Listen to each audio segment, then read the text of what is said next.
नमस्कार दोस्तों, मैं हूं आगम सिंह सिसोदिया। स्पीति वैली में आप सभी का स्वागत है। अगर आप स्पीति वैली घूमने का प्लान कर रहे हैं तो आपके पास दो ऑप्शंस हैं। पहला ऑप्शन कि आप अपनी जर्नी, अपनी यात्रा स्वयं ही प्लान करें। इसके लिए आपको इन इलाकों की जानकारी होना बेहद ज़रूरी है। और दूसरा ऑप्शन होता है टूर पैकेज लेने का, जिसमें कि आपको कोई भी अरेंजमेंट स्वयं नहीं करना होता। सारे arrangement travel company, travel agency आपके लिए करके देती हैं, जिससे कि बिल्कुल फ्री माइंड होकर आप अपने टूर को एंजॉय कर सकते हैं। इन्हीं बेनिफिट्स को देखते हुए हमने भी एक टूर पैकेज बुक किया है प्रिया ट्रैवल्स के साथ।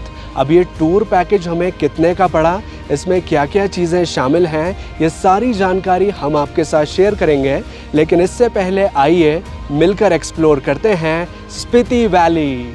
हमारा ये Spiti valley tour 7 nights 8 days का होने वाला है, जिसमें हम शिमला से अपने ट्रिप की शुरुआत करेंगे और सरहान, कल्पा और ताबो होते हुए चलेंगे काजा के लिए, और फिर कुंजम पास, चंद्रताल होते हुए मनाली से लौटेंगे अपने घर के लिए। कुल मिलाकर हमारा ये ट्रिप एक कंप्लीट स्पीति सर्किट होने वाला है, जिसमें हम शिमला से प्रवेश करेंगे और निकलेंगे मनाली से। लेकिन इस ट्रिप की शुरुआत करने से पहले मैं आपको स्पीति वैली की लोकेशन के बारे में जानकारी देना चाहूँगा। स्पीति वैली लोकेटेड है हिमाचल प्रदेश के लाहौल स्पीति डिस्ट्रिक्ट में, जो कि एक हाई एल्टीट्यूड रीजन है, यानी कि बहुत ऊंचाई वाला स्थान। इस वैली में कई सारे ऐसे स्थान हैं जो कि दुनिया की सबसे ज़्यादा ऊंचाई पर बसे हुए हैं, जैसे कि दुनिया का सबसे ऊंचा मोटरेबल गांव कॉमिक, जो कि समुद्र तल से लगभग 15,000 फीट की ऊंचाई पर बसा हुआ है। दुनिया का सबसे ऊंचा पोस्ट ऑफिस, जो कि समुद्र तल से लगभग 14,500 फीट की ऊंचाई पर स्थित है। यहाँ पर है चीचम ब्रिज, जो कि एशिया का सबसे ज़्यादा ऊंचाई पर बना हुआ सस्पेंशन ब्रिज है, जिसकी समुद्र तल से हाइट है लगभग 13,600 फीट की। यहाँ पर है की मोनेस्ट्री, जो कि स्पीति वैली की सबसे बड़ी मोनेस्ट्री है, जो कि समुद्र तल से लगभग 13,670 फीट की ऊंचाई पर स्थित है। ऐसे यहाँ पर कई सारे स्थान हैं जिन्हें हम हमारे स्पीति वैली टूर के दौरान एक्सप्लोर करेंगे। हमारे स्पीति वैली टूर की शुरुआत होती है चंडीगढ़ से। चंडीगढ़ आप किसी भी साधन से आसानी से पहुंच सकते हैं। अगर आप यहां बाय ट्रेन आना चाहते हैं तो बहुत आसानी से आ सकते हैं, क्योंकि चंडीगढ़ में बहुत बड़ा रेलवे स्टेशन है जिसकी कनेक्टिविटी काफ़ी अच्छी है। और अगर आप चंडीगढ़ बाय एयर भी आना चाहते हैं तो भी आ सकते हैं, क्योंकि यहाँ के एयरपोर्ट की कनेक्टिविटी भी काफ़ी अच्छी है। अभी हम चंडीगढ़ पहुँचे हैं बाय ट्रेन, और जैसे ही हम चंडीगढ़ पहुँचे हमें लेने आ चुकी है गाड़ी, जो कि हमारे टूर पैकेज में शामिल है।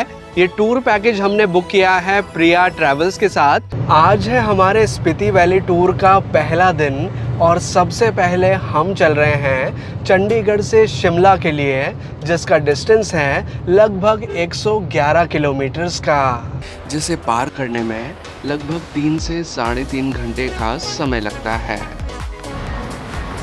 अब बहुत खूबसूरत रास्तों को एंजॉय करते हुए हम पहुंच चुके हैं शिमला में।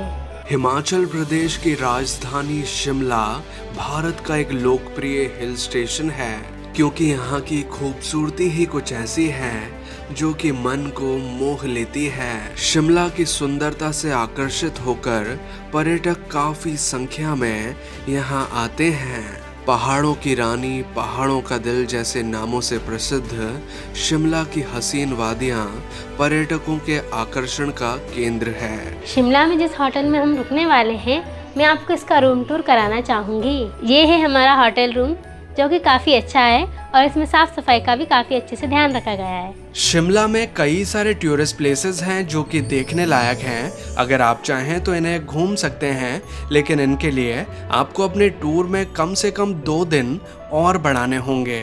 फिलहाल अभी हम शिमला नहीं घूमेंगे और अपने स्पीति टूर की आइटनरी को फॉलो करते हुए रेस्ट करने के लिए शिमला में रुकेंगे, और कल सुबह अपने अगले पड़ाव की ओर आगे बढ़ेंगे। अब शिमला में रात्रि हो चुकी है और हमारा डिनर रेडी हो चुका है, जो कि हमारे टूर पैकेज में शामिल है। और अब डिनर के साथ ही हमारे इस ट्रिप के पहले दिन का समापन होता है।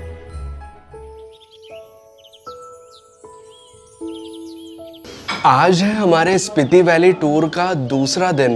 हमारा ब्रेकफास्ट रेडी हो चुका है, जो कि हमारे टूर पैकेज में शामिल है।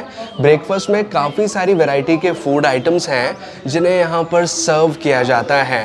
ब्रेकफास्ट करने के बाद हम चलेंगे शिमला से कुफरी, नारकंडा, रामपुर होते हुए सरहान के लिए, जिसका डिस्टेंस शिमला से लगभग 162 किलोमीटर्स का है।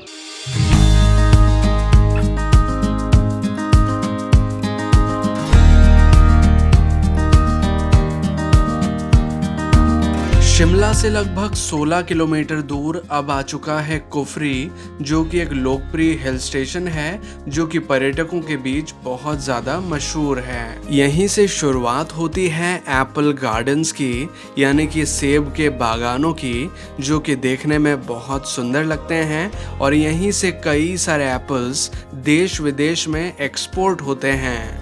एप्पल्स की क्वालिटी को प्रोटेक्ट करने के लिए यहाँ सेब के पेड़ों को नेट से कवर किया जाता है, जिसका नज़ारा कुछ इस प्रकार नजर आता है।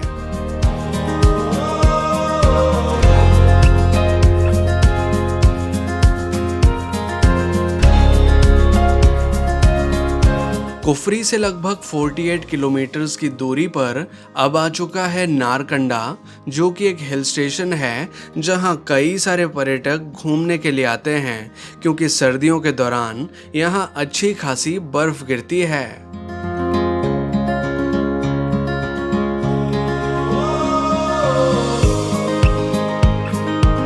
अब हम आ चुके हैं रामपुर बुशहर में, जिसका डिस्टेंस नारकंडा से लगभग 66 किलोमीटर्स का है।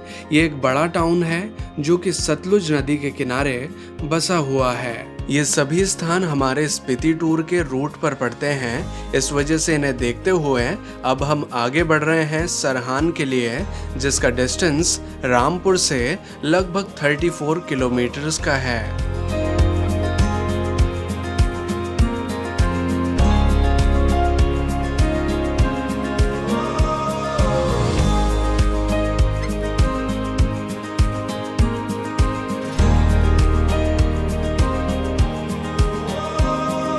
फाइनली अब हम सराहन में पहुंच चुके हैं।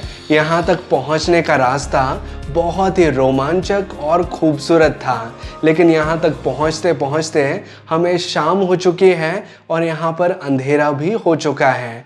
सराहन प्रसिद्ध है माँ भीमा काली के मंदिर के लिए, जो कि माँ सती के 51 शक्तिपीठों में से एक है, जिनके हम यहाँ दर्शन करेंगे सवेरे। लेकिन इससे पहले सराहन में जहाँ पर हम रुकने वाले हैं, इस होटल का रूम टूर मैं आपको कराना चाहूँगा।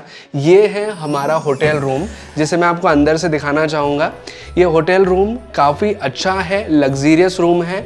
इसमें साफ़ सफाई का बढ़िया से ख्याल रखा गया है, साथ ही वो सारी ज़रूरत की फैसिलिटीज़ दी गई हैं जो कि एक होटल रूम में होनी चाहिए। अब सरहान होटल में हमारा डिनर रेडी हो चुका है, जिसमें कई सारी वैरायटी के फूड आइटम शामिल हैं।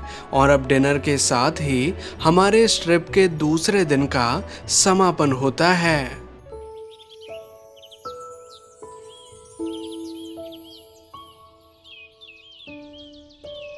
आज है हमारे स्पीति वैली टूर का तीसरा दिन। हमारा ब्रेकफास्ट कंप्लीट हो चुका है और अब कुछ ही देर में हम चलेंगे माँ भीमा काली के दर्शन के लिए। लेकिन इससे पहले मैं आपको दर्शन कराना चाहूँगा श्रीखंड कैलाश के। अभी श्रीखंड कैलाश पर्वत के इतने अच्छे से दर्शन नहीं हो पा रहे क्योंकि बीच में बादल आ चुके हैं, लेकिन इस कैलाश पर्वत का महत्व मैं आपको बताना चाहूँगा कि भारत में 5 कैलाश पर्वत हैं जहाँ पर भगवान शिव का वास माना जाता है, जहाँ पर भगवान शिव रहते हैं। उनमें से एक कैलाश पर्वत ये है जिसका नाम है श्रीखंड कैलाश पर्वत।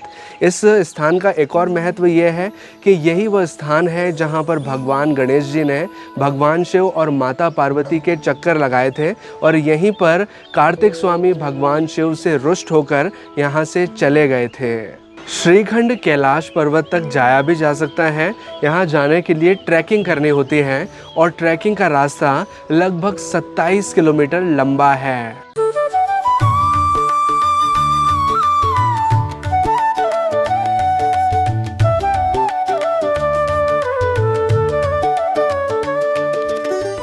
अब हम माँ भीमा काली के दर्शन के लिए आ चुके हैं, जो कि माँ सती के 51 शक्तिपीठों में से एक है। ऐसा माना जाता है कि यहाँ पर माँ सती का बायां कान गिरा था, यानी कि लेफ्ट ईयर गिरा था।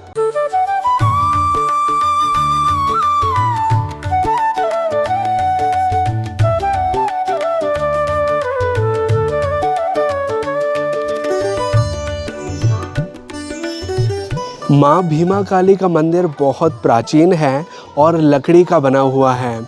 जहाँ पर हम माता के दर्शन करते हैं, यहाँ पर पास में ही भगवान शिव का भी मंदिर है। साथ ही कुछ अन्य देवी देवताओं के मंदिर भी यहाँ पर बने हुए हैं, जिनके भी हम यहाँ दर्शन कर सकते हैं।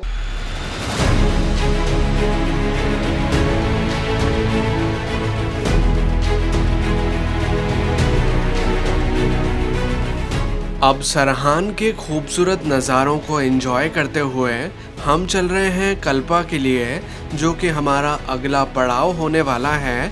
कल्पा का डिस्टेंस है सरहान से लगभग 97 किलोमीटर्स का। कल्पा पड़ता है हिमाचल प्रदेश के किन्नौर डिस्ट्रिक्ट में और कल्पा जाते वक्त रास्ते में कुछ वाटरफॉल भी पड़ते हैं, जहां पर रुककर आप कुछ देर रिफ्रेशमेंट ले सकते हैं।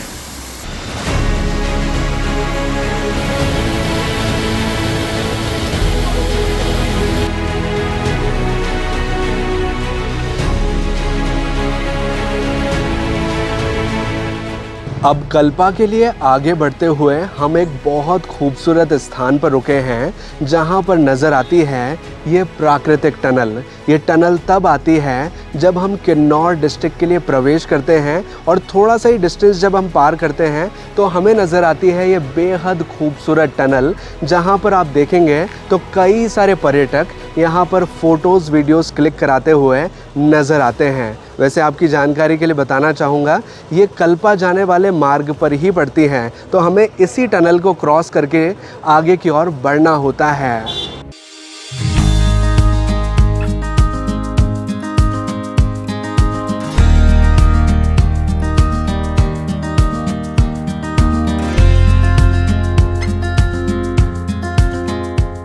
अब रास्ते में हम एक स्थान पर रुके हैं, जहां पर है माँ तारांडा का मंदिर, जहां पर हम दर्शन करेंगे और फिर अपने ट्रिप में आगे बढ़ेंगे।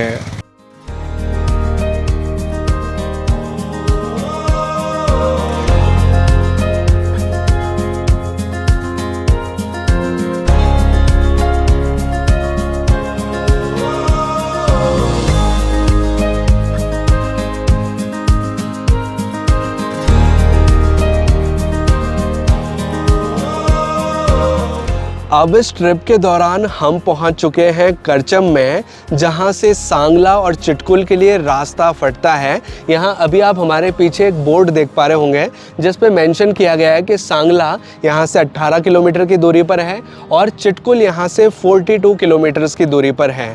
चिटकुल के बारे में खास बात मैं आपको बताना चाहूँगा कि चिटकुल भारत का आखिरी गाँव है। इसके बाद तिब्बत बॉर्डर लग जाती है, यानी कि चाइना वाला पार्ट आ जाता है। तो ये भारत का आखिरी गाँव है चिटकुल, जहां तक भी आप जा सकते हैं। यहां पर भारत का आखिरी ढाबा भी है, जहां पर कुछ चीज़ें आप ट्राई कर सकते हैं। फ़िलहाल अभी हम जा रहे हैं कल्पा के लिए, जिसका डिस्टेंस इस पॉइंट से लगभग 32 किलोमीटर्स का है। लेकिन अगर आप सांगला चिटकुल जाना चाहते हैं तो जो डाइवर्जन वाला रास्ता है वो मैं आपको दिखाना चाहूँगा। यहाँ आप साइड में देखेंगे तो एक बड़ा सा ब्रिज नज़र आ रहा होगा, जिसको क्रॉस करके आप जा सकते हैं सांगला और चिटकुल के लिए। वैसे एक इम्पॉर्टेंट जानकारी आपके साथ शेयर करना चाहूँगा कि अगर आप अपने ट्रिप में सांगला और चिटकुल को शामिल करते हैं तो आपको अपने पूरे स्पीति टूर में एक दिन और बढ़ाकर चलना होगा, क्योंकि अगर आप यहाँ जाते हैं तो आपको एक दिन की और आवश्यकता होगी, क्योंकि यहाँ पर आपको रुकना भी पड़ सकता है।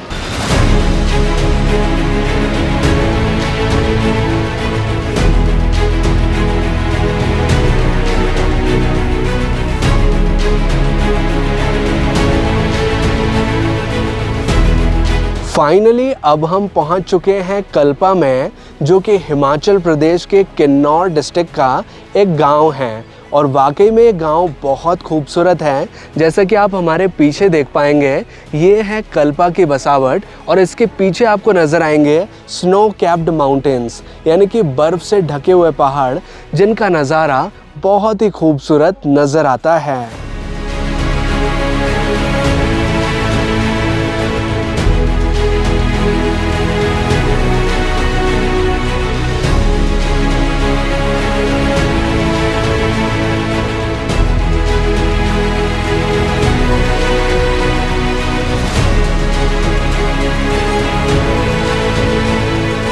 अब हम आ चुके हैं कल्पा मोनेस्ट्री को देखने, जो कि कल्पा की एक प्रसिद्ध मोनेस्ट्री है। समुद्र तल से लगभग 9,700 फीट्स की ऊंचाई पर बनी कल्पा मोनेस्ट्री एक बौद्ध मंदिर है। इस मोनेस्ट्री की लोकेशन इसे खास बनाती है, क्योंकि यहाँ से हिमालय का अद्भुत दृश्य देखा जा सकता है। माना जाता है कि यहाँ आकर व्यक्ति को आत्मिक शांति और सकारात्मक ऊर्जा का अनुभव होता है। पर्यटक यहाँ ध्यान और प्रार्थना में शामिल होकर जीवन को एक नया दृष्टिकोण देते हैं।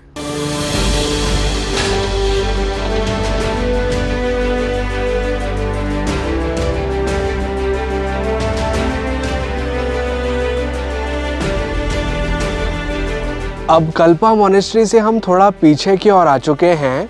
यहाँ पर बना हुआ है नारायण नागिनी टेम्पल, जहाँ पर भी हम दर्शन कर सकते हैं। ये मंदिर लकड़ी का बना हुआ है और इसकी वास्तुकला बहुत सुंदर है, जो कि हिमाचली और तिब्बती शैली का अद्भुत संगम है। लकड़ी की कारीगरी, पारंपरिक छत और सुंदर नक्काशी इस मंदिर को और भी विशेष बनाती है।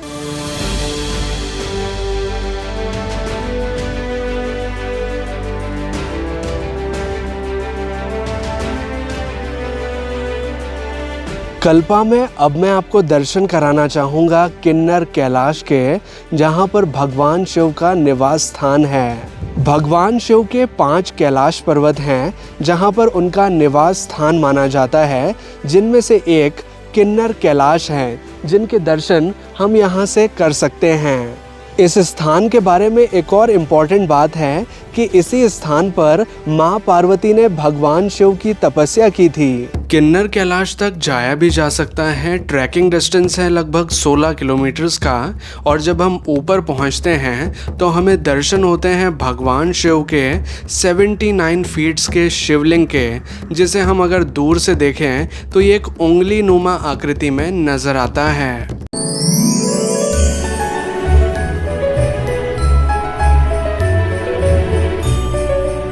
कल्पा में जिस होटल में हम रुकने वाले हैं, इस होटल का रूम टूर मैं आपको कराना चाहूँगा।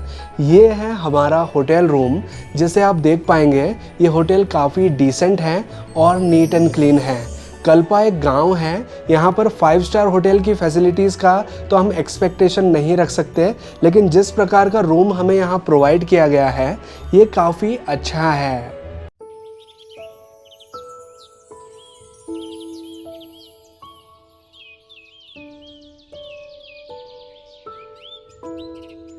आज है हमारे स्पीति वैली टूर का 4th डे।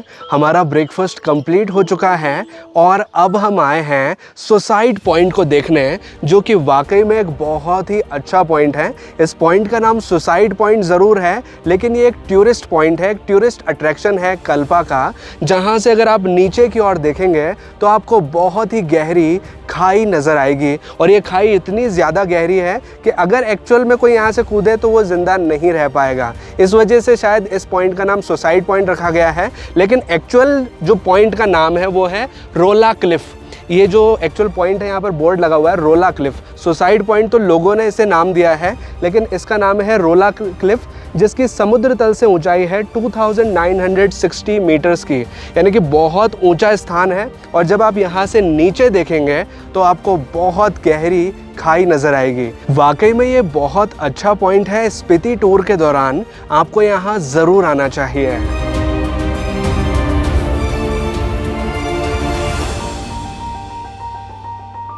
अब हम चल रहे हैं कल्पा से नाको के लिए, जिसका डिस्टेंस है लगभग 108 किलोमीटर्स का। लेकिन आगे बढ़ने से पहले मैं आपको इंट्रोड्यूस कराना चाहूँगा हमारे ड्राइवर सर के साथ, जिनका नाम है राकेश ठाकुर जी, जो कि काफ़ी हम्बल पर्सन है, काफ़ी अच्छे व्यक्ति हैं ये, और हमें इस स्पीति टूर के दौरान ये काफ़ी अच्छे से गाइड कर रहे हैं।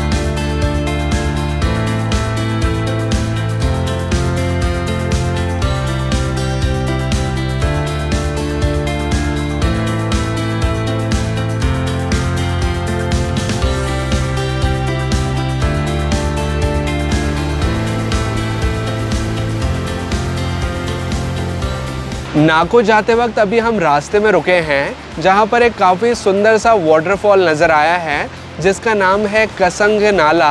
ये वाटरफॉल काफ़ी ऊंचाई से गिरता है और काफ़ी खूबसूरत लगता है देखने में। अगर आप चाहें तो यहाँ रुककर कुछ अच्छे पिक्चर्स क्लिक कर सकते हैं।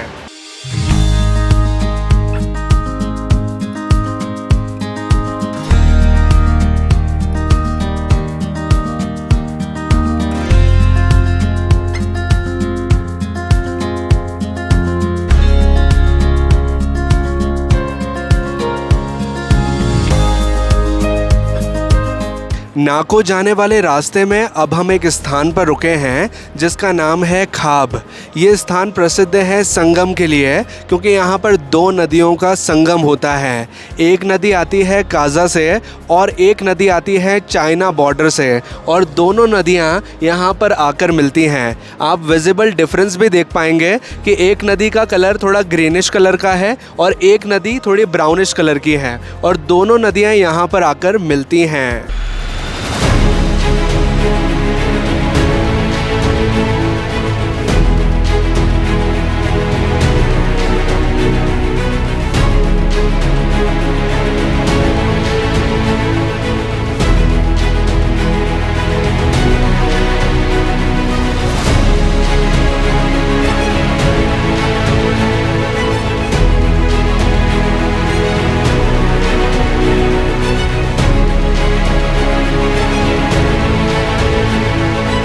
अब नाको में हम पहुंच चुके हैं, जो कि समुद्र तल से लगभग 12,000 फीट की ऊंचाई पर स्थित एक गांव है।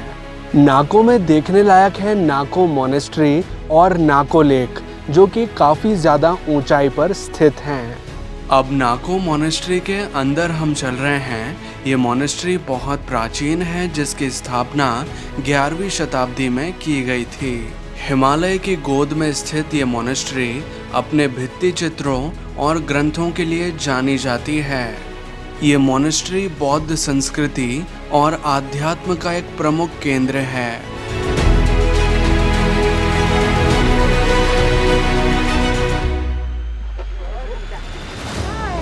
Thank you aunty.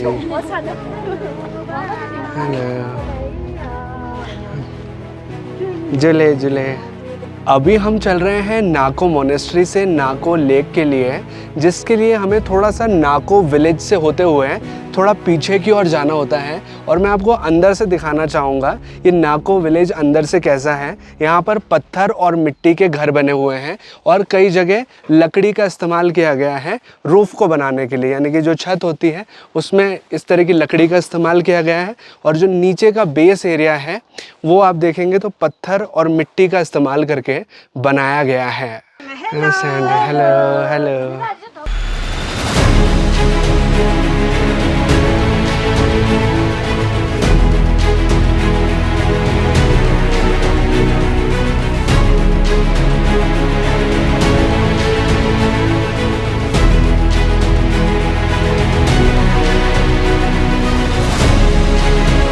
अब हम पहुंच चुके हैं नाको लेक के पास में, जो कि बहुत सुंदर झील है नाको की।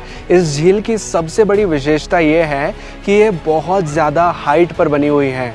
अगर इसकी हाइट के बारे में बात करें तो समुद्र तल से ये लगभग 12,000 फीट्स की ऊंचाई पर बनी हुई है। नाको लेक में बोटिंग की सुविधा भी अवेलेबल है।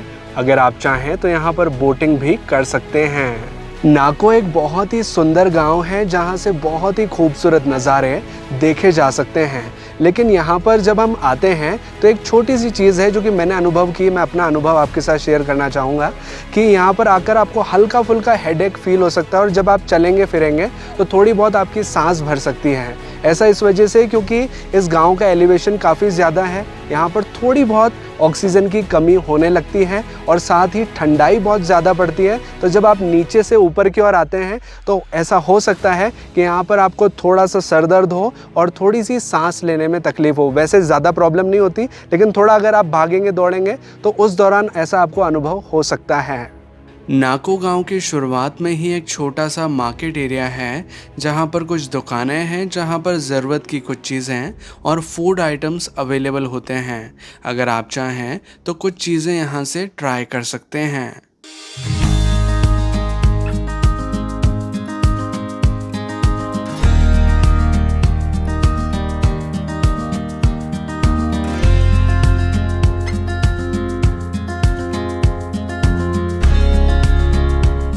अब हम चल रहे हैं ग्यू मोनेस्ट्री के लिए, जिसका रास्ता यहाँ से होकर जाता है। यहाँ पर एक बड़ा सा दरवाज़ा लगा हुआ है जिससे कुछ किलोमीटर अंदर जाने पर आती है ग्यू मोनेस्ट्री। अब इस लोकेशन के बारे में मैं आपको जानकारी देना चाहूँगा कि जब हम नाको से ताबो के लिए जाते हैं तो इस रास्ते से होकर हम आते हैं। तो इस समधू नाम का एक प्लेस है। जब समधू नाम के प्लेस से हम थोड़ा सा आगे आते हैं तो एक डाइवर्जन पॉइंट आता है जहाँ से एक रास्ता यहाँ जाता है और एक रास्ता जाता है इस साइड में जो कि ताबो के लिए जाता है। हमें अगर ताबो जाना है तो हमें इसी रास्ते को फॉलो करना होता है। अगर हमें ग्यू मोनेस्ट्री जाना होता है तो हमें यहाँ पर एक बड़ा सा गेट नज़र आता है जिससे होकर हम जाते हैं ग्यू मोनेस्ट्री के लिए।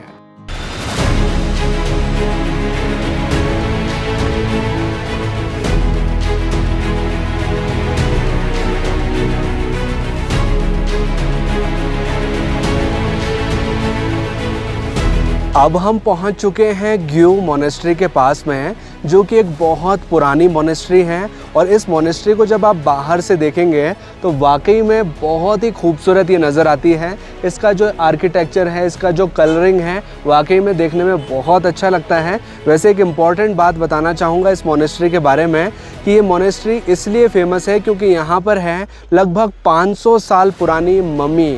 मोनेस्ट्री के पीछे जब आप देखेंगे तो आपको एक वाइट कलर का रूम नज़र आएगा। वही वो स्थान है जहाँ पर है 500 साल पुरानी मम्मी, जिसे अब हम देखेंगे। ये मम्मी एक बौद्ध भिक्षुक की है जिनका नाम था संघा तेंजिन, जिन्होंने 15वीं शताब्दी में ध्यान करते हुए अपने प्राण त्यागे थे। ये मम्मी बिना किसी रासायनिक प्रक्रिया के प्राकृतिक रूप से संरक्षित हुई है। मम्मी में दांत, बाल और नाखून आज भी सुरक्षित देखे जा सकते हैं। ये मम्मी भारतीय तिब्बती सीमा पर सड़क निर्माण कार्य के दौरान 1975 में ग्यू गांव के पास मिली थी। मम्मी कांच के केस में संरक्षित रखी गई है ताकि पर्यटक और श्रद्धालु इसे देख सकें।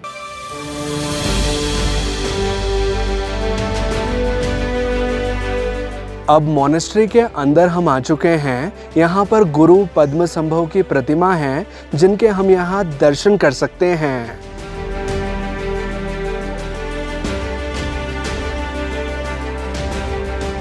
ग्यू मोनेस्ट्री के ऊपर भी जाया जा सकता है जहाँ से ग्यू टाउन और माउंटेन्स का बहुत खूबसूरत नज़ारा नज़र आता है।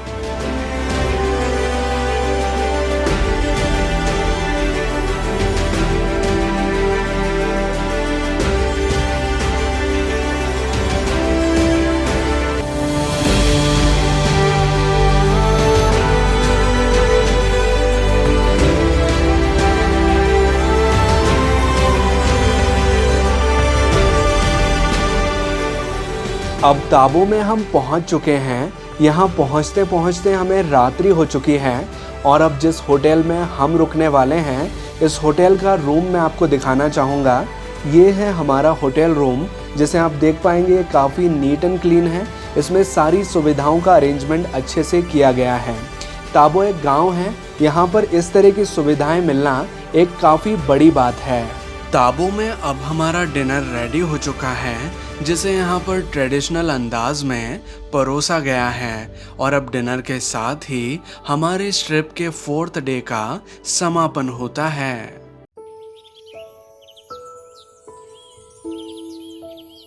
आज है हमारी स्पीति वैली टूर का 5वां दिन। हमारा ब्रेकफास्ट हो चुका है और अब हम आए हैं ताबो मोनेस्ट्री को देखने के लिए।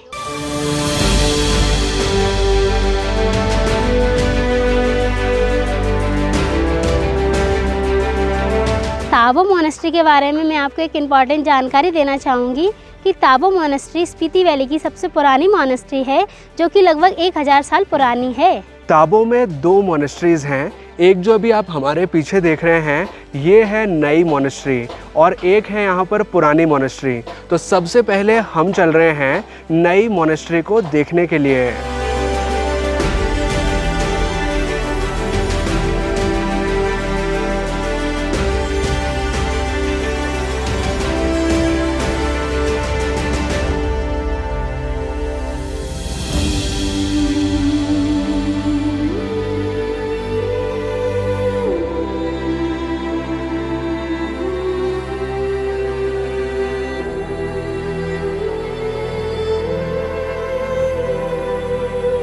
ताबो की न्यू मोनेस्ट्री को देखने के बाद अब हम चल रहे हैं ओल्ड मोनेस्ट्री को देखने के लिए, जो कि लगभग 1000 साल पुरानी है।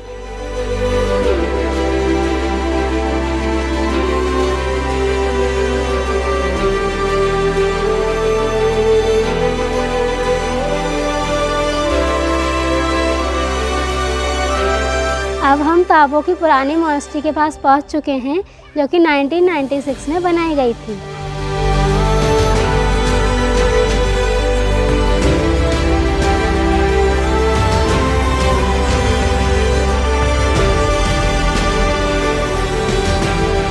ताबो को हिमालय का अजंता भी कहा जाता है, क्योंकि ताबो मोनेस्ट्री के अंदर बहुत पुराने भित्ति चित्र देखने मिलते हैं, जिनकी कलाकृति वाकई में देखने लायक है।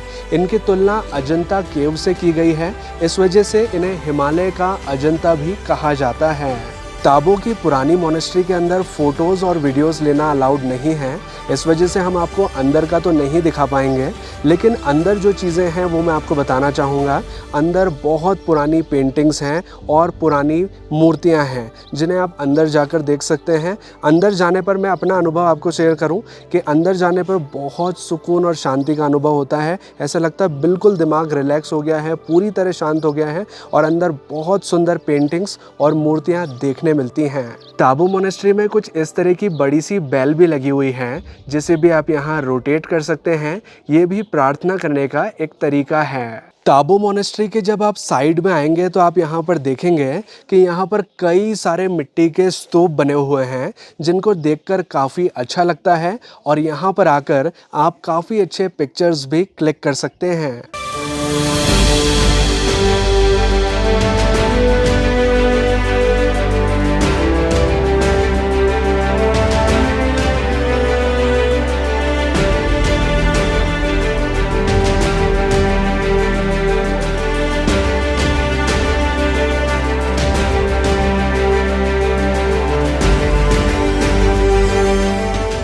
ताबो में पहाड़ के ऊपर कुछ गुफाएं भी बनी हुई हैं, जहां पर बौद्धिस्ट मॉन्क्स मेडिटेशन किया करते थे, जिन्हें भी अगर आप चाहें तो देख सकते हैं। गुफाओं तक पहुंचने के लिए हमें थोड़ा ट्रैक करना होता है, हमें थोड़ा चढ़कर पहाड़ के ऊपर तक जाना होता है, जहां तक गुफाएं बनी हुई हैं।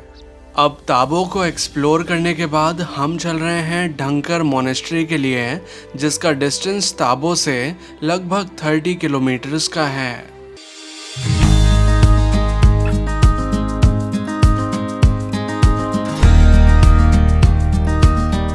धनखड़ मोनेस्ट्री तक जाते हुए अब हम रुके हैं स्पीति नदी के किनारे पर। ये वही स्पीति नदी है जिसके नाम पर स्पीति वैली का नाम पड़ा है, क्योंकि स्पीति घाटी से होकर बहती है स्पीति नदी, इस वजह से इस वैली का नाम है स्पीति वैली।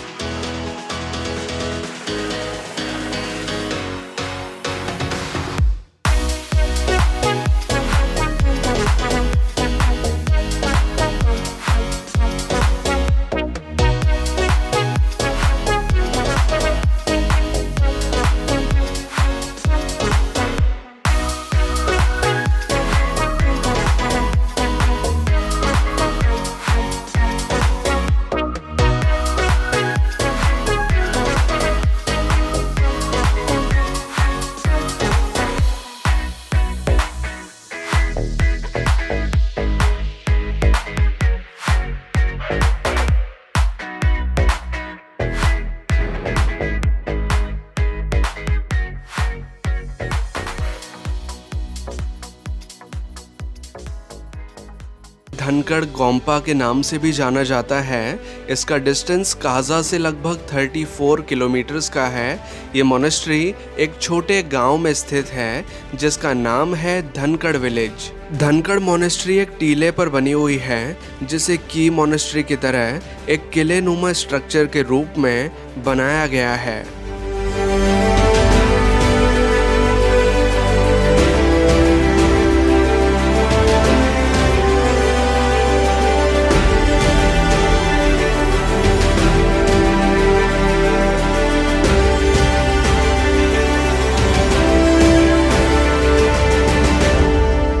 धनकड़ मोनेस्ट्री के पास में एक बहुत ही अच्छा व्यू पॉइंट भी बना हुआ है जहां से कुछ इस प्रकार का नज़ारा नज़र आता है। यहां से आप देखेंगे तो आपको दूर नज़र आएंगे स्नो कैप्ड माउंटेन्स, नीचे की ओर नज़र आएगी एक बहुत गहरी खाई और साथ ही नज़र आएगी आपको बहती हुई नदियां। और इन नदियों में एक स्पेशल पॉइंट है जो कि मैं बताना चाहूँगा कि यहाँ पर पिन नदी और स्पीति नदी का संगम भी है जिसे भी देखा जा सकता है। पिन नदी आती है पिन वैली से और स्पीति नदी आती है स्पीति वैली से और दोनों नदियां यहां आकर मिलती हैं। धनकड़ मोनेस्ट्री के पास में एक कैफ़े भी बना हुआ है जहां पर मैगी मोमोज जैसे फूड आइटम्स भी आप ट्राई कर सकते हैं। अब धनकड़ मोनेस्ट्री को देखने के बाद हम चल रहे हैं काजा के लिए जिसका डिस्टेंस है लगभग 34 किलोमीटर्स का।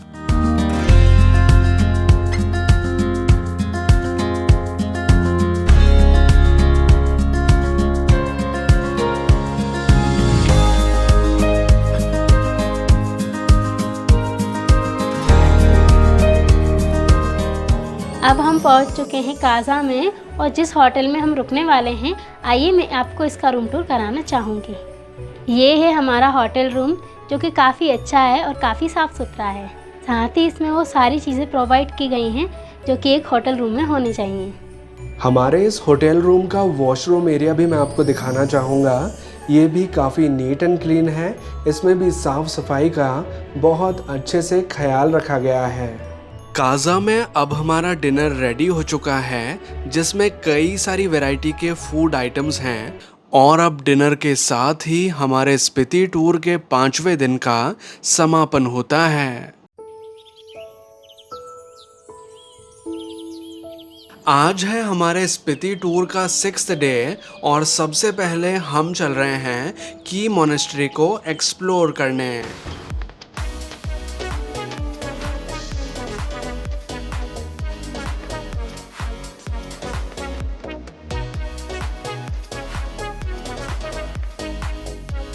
अब हम पहुंच चुके हैं की मोनेस्ट्री में जो कि स्पीति वैली की सबसे बड़ी मोनेस्ट्री है।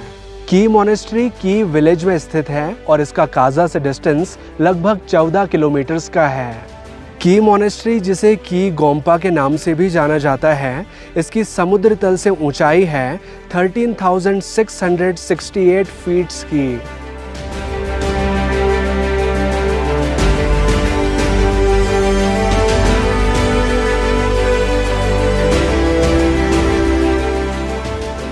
की मोनेस्ट्री का कुछ इस तरह का अच्छा व्यू देखने के लिए आपको की मोनेस्ट्री से थोड़ा पीछे की ओर आना होता है। यहाँ पर एक व्यू पॉइंट बना हुआ है, जैसे कि आप थोड़ा ऊपर की साइड देखेंगे तो ग्रीन कलर का एक व्यू पॉइंट बना हुआ है जहाँ से की मोनेस्ट्री का बहुत ही खूबसूरत नज़ारा नज़र आता है और वहाँ पर खड़े होकर आप की मोनेस्ट्री के साथ बहुत अच्छे पिक्चर्स भी क्लिक कर सकते हैं।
ये है मोनेस्ट्री का मेडिटेशन रूम जहाँ पर ध्यान साधना की जाती है। यहाँ पर कुछ इस तरह के चेम्बर्स बने हुए हैं जहाँ पर बैठकर मेडिटेशन किया जाता है।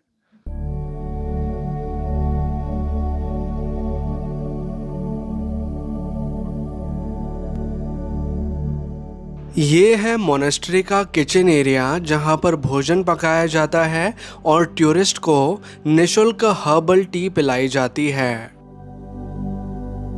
की मोनेस्ट्री में एक प्लेग्राउंड भी है जहाँ पर बुद्धिस्ट मॉन्क्स के बच्चे क्रिकेट जैसे खेल खेलते हुए नज़र आते हैं।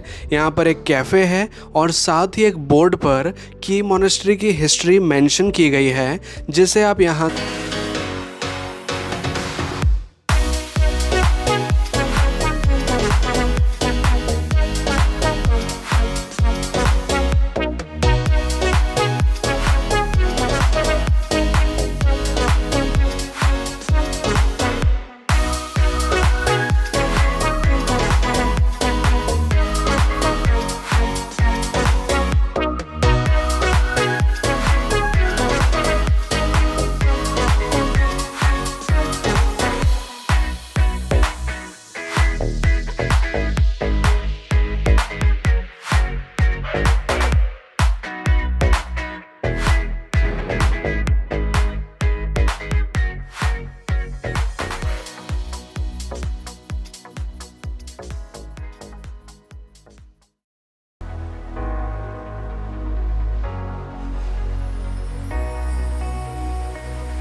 अब हम वापस से काजा टाउन में पहुंच चुके हैं जिसे स्पीति टूर का मेन पॉइंट माना जाता है। इसकी ऊंचाई समुद्र तल से लगभग 12,000 फीट्स की है।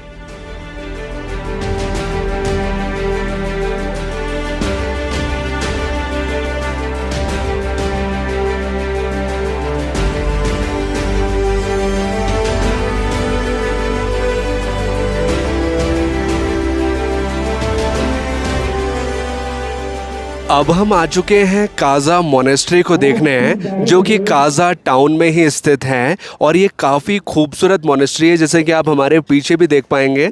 इसकी जो डिज़ाइन है, इसका जो कलरिंग है वो काफ़ी सुंदर है। यहाँ पर आकर आप दर्शन भी कर सकते हैं और साथ ही मोनेस्ट्री के साथ काफ़ी अच्छे पिक्चर्स क्लिक कर सकते हैं। वैसे एक इम्पॉर्टेंट चीज़ बताना चाहूँगा, कई बार हम लोग कन्फ्यूज़ हो जाते हैं काजा मोनेस्ट्री और की मोनेस्ट्री के बीच में।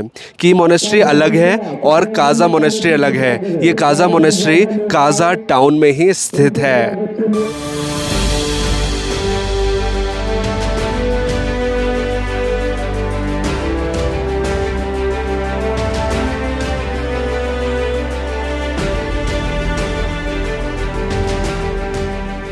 काजा में अब हम एक सेल्फी पॉइंट पर पहुंच चुके हैं जहां पर 8 स्तूप बने हुए हैं और बीच में लिखा हुआ है आई लव स्पीति। यहां पर आकर आप बहुत अच्छे पिक्चर्स क्लिक कर सकते हैं।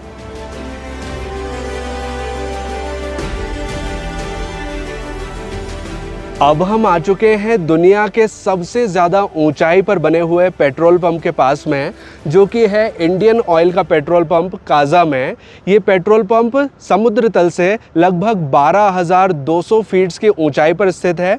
और इसकी लोकेशन के बारे में बात करूं तो काजा में एक सेल्फी पॉइंट है जहां पर लिखा हुआ है आई लव स्पीति, उसी के पास में ये पेट्रोल पंप बना हुआ है। काजा से अब हम चल रहे हैं लांगजा, हिक्किम और कॉमिक गाँव के लिए, जो कि बहुत ज़्यादा ऊंचाई पर बसे हुए हैं।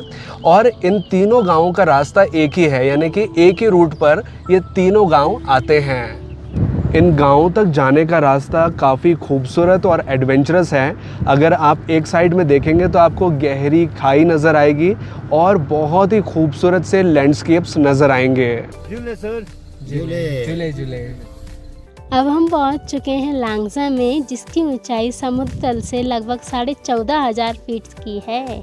लांगजा फेमस है प्राचीन समुद्री जीवाश्मों के लिए और साथ ही लुप्तप्राय जानवरों के लिए, जो कि यहाँ पर पाए जाते हैं। जैसे कि आप यहाँ पर स्नो लेपर्ड्स की साइटिंग कर सकते हैं। जो यहाँ पर पहाड़ है, बर्फीले पहाड़, वहाँ पर रहते हैं स्नो लेपर्ड्स, जिन्हें यहाँ पर देखा जा सकता है।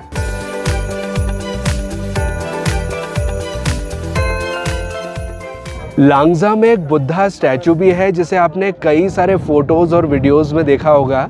ये बुद्धा स्टैचू लगभग 35 फीट्स टॉल है, यानी कि 35 फीट्स की इसकी हाइट है। और यहाँ पर आप देखेंगे तो कई सारे टूरिस्ट आपको नज़र आएंगे, जो कि बुद्धा स्टैचू के साथ फ़ोटोज़ और वीडियोज़ क्लिक करते हुए नज़र आएंगे।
पर भी कुछ फूड आइटम्स ट्राई कर सकते हैं। कॉमिक विलेज में एक म्यूजियम भी बना हुआ है, जिसे भी आप यहाँ पर देख सकते हैं। इस म्यूजियम में पुरानी चीज़ें संग्रहित करके रखी हुई हैं। म्यूजियम को देखने का टिकट शुल्क लगता है 50 रुपीज़ पर पर्सन का। कॉमिक विलेज में काफ़ी बड़ी मोनेस्ट्री भी बनी हुई है, जो कि बहुत ज़्यादा ऊंचाई पर है, जिसे भी हम यहाँ पर देख।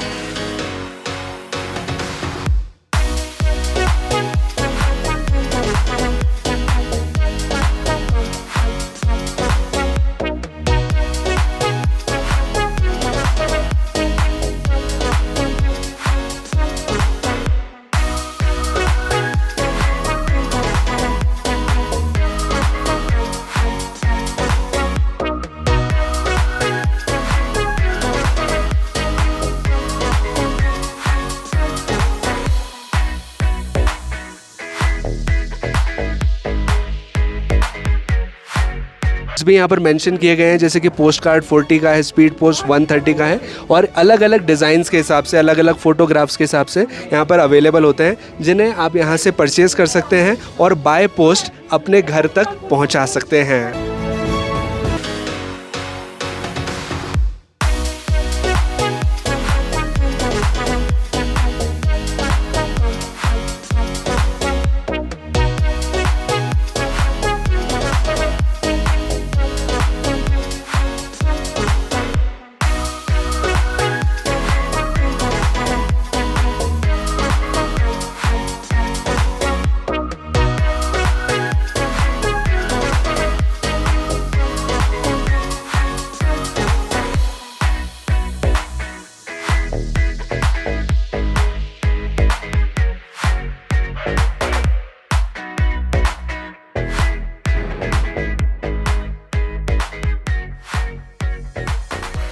जो कि काज़ा का लोकल मार्केट एरिया है। जो यहाँ के लोकल लोग हैं वो भी यहीं से ख़रीदारी करते हैं और टूरिस्ट के लिए भी यहाँ पर कई सारी दुकानें हैं, कुछ कैफ़ेज़ भी बने हुए हैं जहाँ पर आप कुछ चीज़ें ट्राई कर सकते हैं। साथ ही विंटर वेयर्स की यहाँ पर कई सारी दुकानें हैं, अगर आप कुछ विंटर वेयर्स भी परचेज़ करना चाहते हैं तो कर सकते हैं।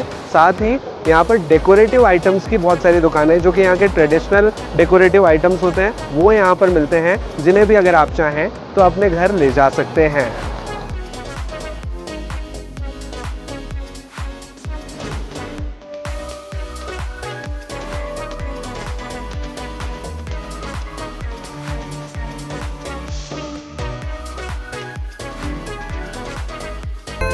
अब हम अपने होटल रूम में वापस आ चुके हैं। हमारा डिनर रेडी हो चुका है और अब डिनर के साथ ही हमारे स्पीति टूर के 6th डे का समापन होता है। आज है हमारे स्पीति वैली टूर का 7वां दिन और अब हम चल रहे हैं कुंजम पास चंद्रताल होते हुए मनाली के लिए, जो कि एक कंप्लीट स्पीति सर्किट होने वाला है। काज़ा से मनाली का डिस्टेंस है लगभग 180 से 200 किलोमीटर्स का, लेकिन ये रास्ता इतना अच्छा नहीं है, बीच बीच में कच्चा है और टूटा हुआ है। अब हम पहुंच चुके हैं कुंजम पास में, जो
डाइवर्जन पॉइंट पर पहुंच चुके हैं, जहां से चंद्रताल लेक के लिए जाया जाता है।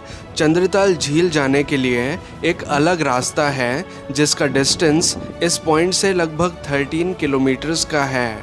ये रास्ता बहुत ज़्यादा ऑफ रोडिंग है और इसके बीच में बड़े बड़े नाले आते हैं, जिन्हें क्रॉस करके हमें आगे की ओर बढ़ना होता है। अब ट्रैक करके हम पहुंच चुके हैं चंद्रताल लेक के पास में, जिसकी ऊंचाई समुद्र तल से 14,100 फीट्स की है, यानी कि ये लेक बहुत ज़्यादा ऊंचाई पर है। स्पेशली अगर मैं बात करूं तो ये लेक देखने हम सिर्फ गर्मियों के सीज़न में आ सकते हैं, क्योंकि सर्दियों के टाइम ये पूरा लेक फ्रोज़न हो जाता है और आसपास का इलाके में पूरी तरह बर्फ़ जम जाती है, तो यहाँ तक आना संभव नहीं हो पाता।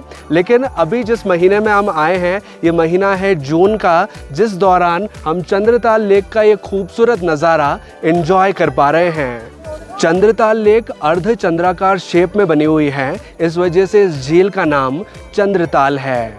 अब चंद्रताल लेक को देखने के बाद हम आगे बढ़ रहे हैं मनाली के लिए।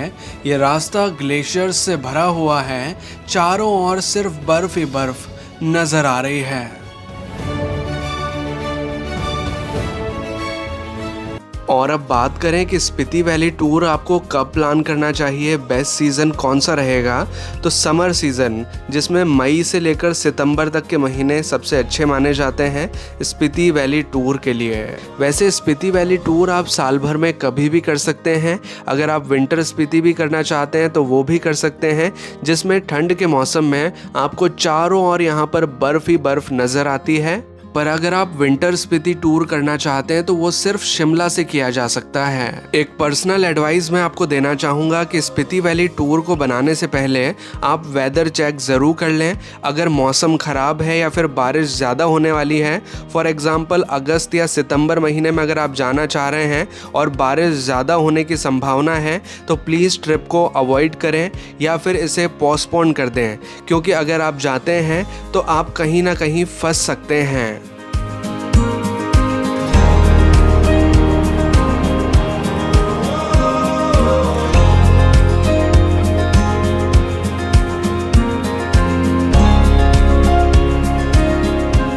अब हम पहुंच चुके हैं काजा से मनाली में। हमारी इस जर्नी का रास्ता थोड़ा ऑफ-रोडिंग था लेकिन काफ़ी एडवेंचरस और सुंदर था। इस रास्ते को पार करने में हमें थोड़ा ज़्यादा समय लगा, लेकिन जो जर्नी थी वो वाकई में वर्थ इट थी। और अब हम मनाली में पहुंच चुके हैं और आज हमारा स्टे मनाली में ही होने वाला है।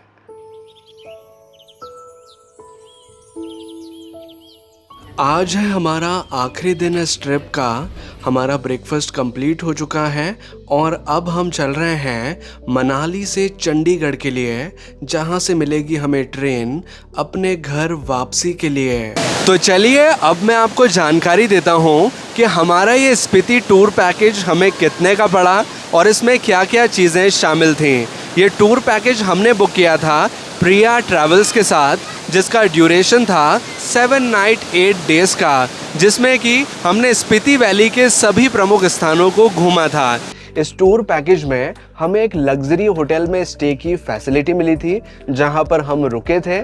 हमारे इस पैकेज में एक प्राइवेट कैब की फैसिलिटी थी जिससे कि हमने सभी साइट सीन्स किए और हमारा ब्रेकफास्ट और डिनर इसी टूर पैकेज में शामिल था। ये टूर पैकेज हमें पड़ा था 32,000 रुपये पर पर्सन के हिसाब से, क्योंकि इस टूर के दौरान हम 2 व्यक्ति थे और हमारा दोनों का कॉस्ट इस पैकेज के लिए था 64,000 रुपीज़ का। लेकिन आपके लिए पैकेज कॉस्ट काफ़ी कम पड़ सकता है। अगर आप इस सेम टूर के लिए कम से कम अगर 4 लोग आते हैं तो सेम टूर का कॉस्ट आपको पड़ेगा 23,500 रुपीज़ पर पर्सन का, यानी कि 23,500 रुपये पर पर्सन का अगर आप कम से कम 4 लोग आते हैं। लेकिन अगर आप 4 से ज़्यादा आते हैं या एक बड़ा ग्रुप में आते हैं तो ये पैकेज कॉस्ट आपके लिए और कम पड़ेगा। यानी कि बात ये है, जितने ज़्यादा लोग आ पाएंगे उतना सस्ता आपके लिए पैकेज रहेगा। अब बात करें हमारे एक्सपीरियंस के बारे में, तो हमारा अनुभव प्रिया ट्रैवल्स के साथ बहुत अच्छा रहा। हमें काफ़ी अच्छी फैसिलिटी मिली और इस ट्रिप के दौरान हमने बहुत एंजॉय किया। अगर आप भी चाहें तो प्रिया ट्रैवल्स के साथ आप अपना टूर पैकेज बुक कर सकते हैं। कंपनी के कॉन्टैक्ट डिटेल्स हमने डिस्क्रिप्शन में दे दिए हैं, साथ ही पिंड कमेंट में पिन भी कर दिए हैं। वहां से आप कंपनी के साथ कांटेक्ट कर सकते हैं और अपना टूर पैकेज बुक कर सकते हैं। तो ये है स्पीति वैली और स्पीति वैली घूमने से जुड़ी संपूर्ण जानकारी। हमारा एक्सपीरियंस यहाँ पर काफ़ी अच्छा रहा। आपको ये अनुभव कैसा लगा कमेंट करके ज़रूर बताइएगा। अगर आपको ये वीडियो अच्छा लगा है तो प्लीज़ वीडियो को लाइक कीजिएगा, इसे शेयर ज़रूर कीजिएगा अपने दोस्तों और अपने फैमिली मेम्बर्स के साथ। और अगर आपने चैनल अभी तक सब्सक्राइब नहीं किया है तो प्लीज़ चैनल को सब्सक्राइब कीजिए, बेल आइकन को दबाकर ऑल पे प्रेस कीजिए ताकि इसी तरह के वीडियो नोटिफिकेशंस आपको आगे भी मिलते रहें। और अगर आप चाहें तो मुझे इंस्टाग्राम पे भी फॉलो कर सकते हैं। मेरा इंस्टाग्राम आईडी है आगम सिंह सिसोदिया, जिसका लिंक हमने डिस्क्रिप्शन में भी दिया हुआ है।